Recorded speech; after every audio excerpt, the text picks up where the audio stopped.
ഗ്രാമിക ന്യൂസിലേക്ക് സ്വാഗതം.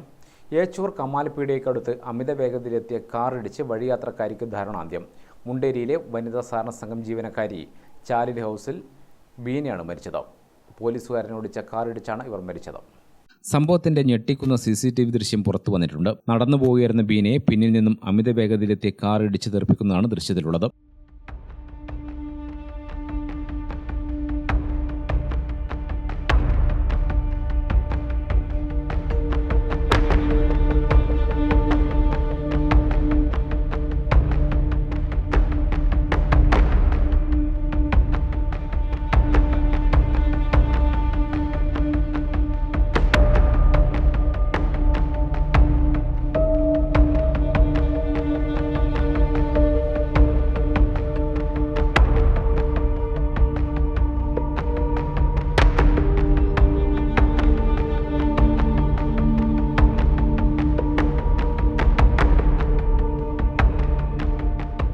കണ്ണൂർ ടൗൺ സ്റ്റേഷനിലെ പോലീസുകാരനായ ലിതേഷ് ഓടിച്ച കാർ ഇടിച്ചാണ് ദുരന്തമുണ്ടായത്. റോഡരികിലൂടെ നടന്നുപോകുകയായിരുന്ന ബീനയെ നിയന്ത്രണം വിട്ട കാർ ഇടിച്ചു തെറിപ്പിക്കുകയായിരുന്നു. പ്രദീപനാണ് മരിച്ച ബീനയുടെ ഭർത്താവ്. ചക്കരക്കൽ പോലീസ് സ്ഥലത്തെത്തി. ഗ്രാമിക ന്യൂസ്, ചക്കരക്കൽ.